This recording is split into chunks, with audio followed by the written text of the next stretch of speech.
possibility, Attorney Sal, na maging reenacted daw yung 2026 budget. Alam mo, nagdududa ako kung bakit.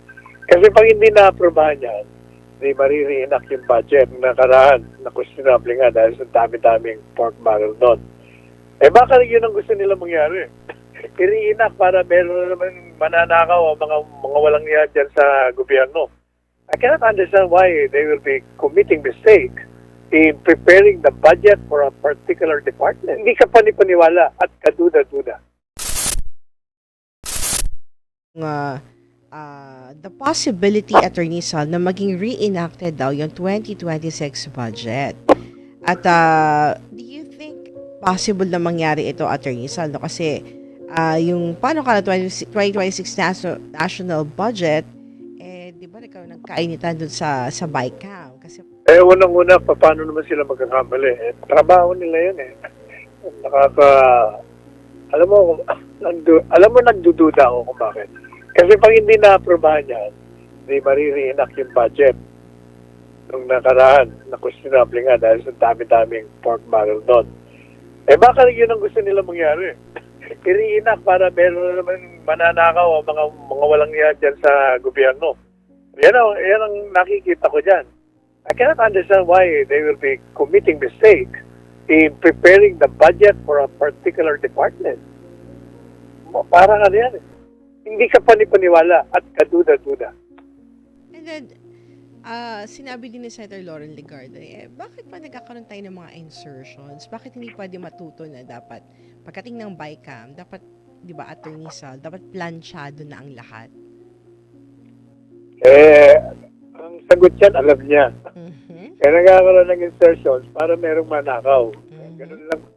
Kunyari naman to si Senator Legarda. Alam mo na yan. Tatanong ka pa.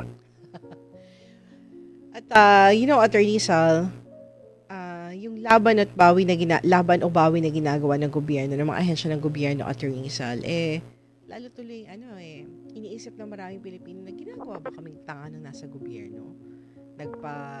Sila naglabas ng issue ng flood control. Nagrally ang taong bayan. Nagalit yung mga kababayan natin. Nagkaroon ng maraming hearing. Nagkaroon ng mga pahayag na alisin na yung budget sa flood control. Ilagay sa mas na nangangailangan na ahensya ng gobyerno.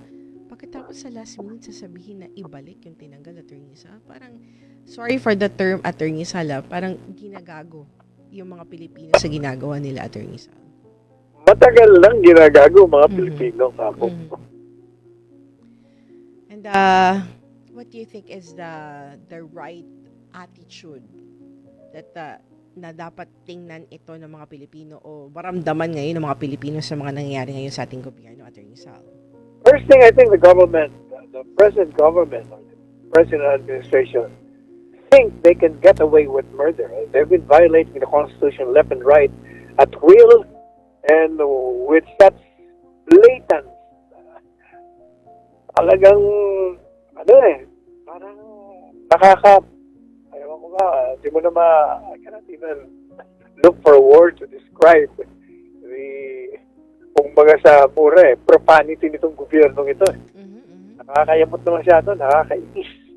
Kaya ang taong bayan, galit na galit.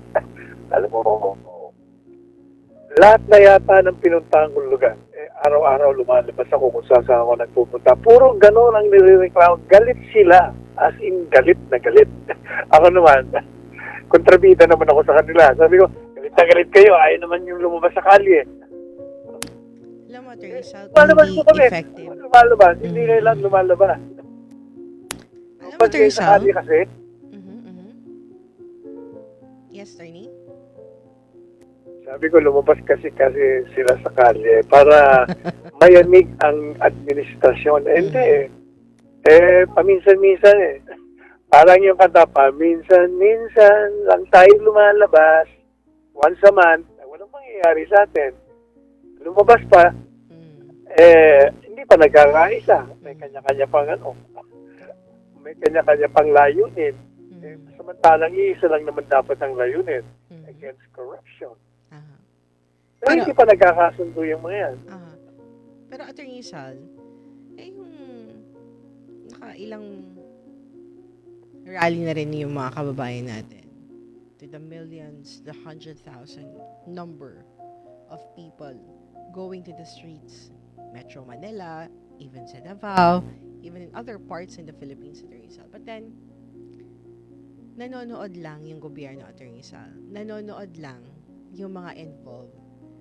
Wala namang nag-resign na out of, sinabi nila, nag-resign sila because ayaw na nila sa gobyerno. Pinag-resign because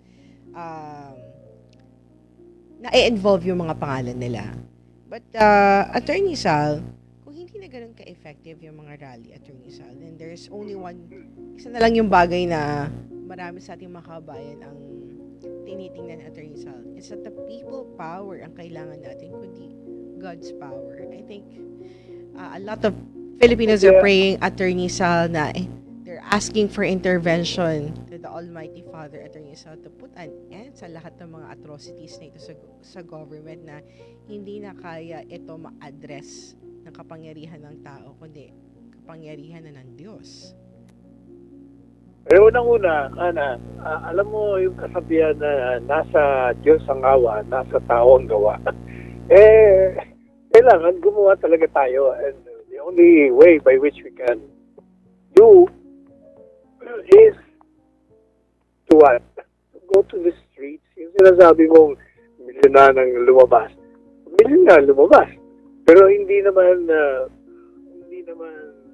araw-araw. Di ba?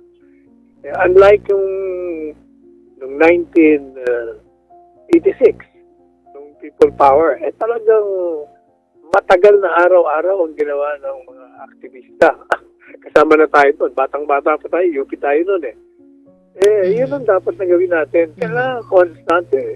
Kasi, pag minsan lang, nakikita lang, uhupa na naman yan. So, gagawin na naman nila mga kalokohan nila. Pag medyo matindi na naman, gagawin nila, magtatakip sila. Kunyari, tatanggalin nila si ganito, papalit si ganyan, magre-resign si ganito. Puro nga balat kayo ang nangyayari. Puro cover up. And it is tayo rin ang dapat sisihin in a way.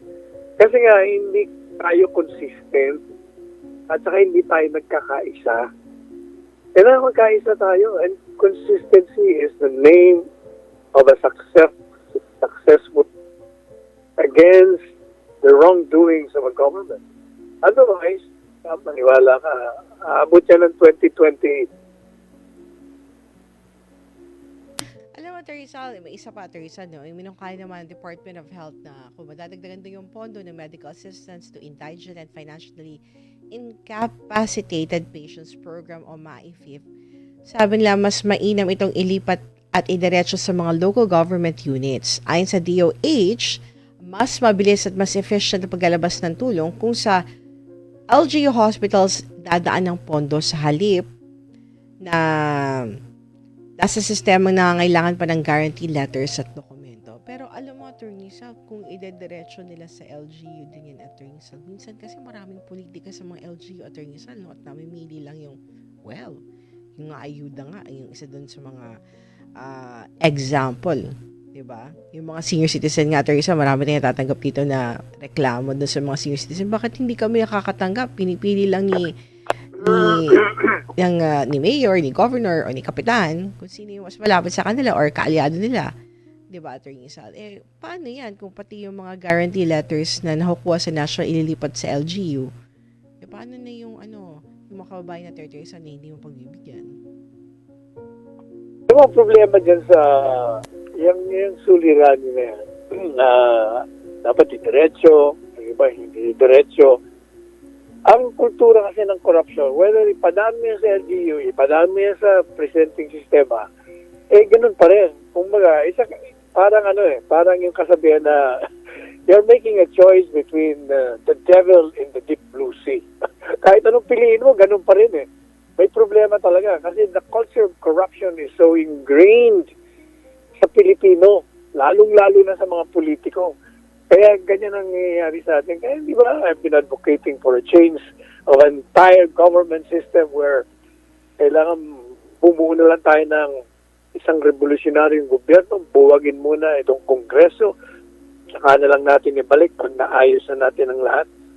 Gaya yan, alam mo, unang-una, sabi ko nga kung ako lang ang presidente, ang gagawin ko, yung 6 trillion na budget, yung kalahati nun, ilalagay ko sa edukasyon. Para marami tayong eskwela, we can afford to hire competent teachers, kompleto lahat, libro, damit ng mga bata, lahat, walang exception, lilibre natin. Kasi an uneducated citizenry will never succeed in establishing a government that is responsive to their needs or humane.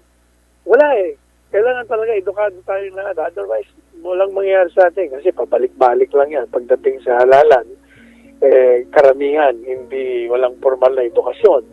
So, bukas lahat sila sa bribery, sa pananakot, sa pakiusap.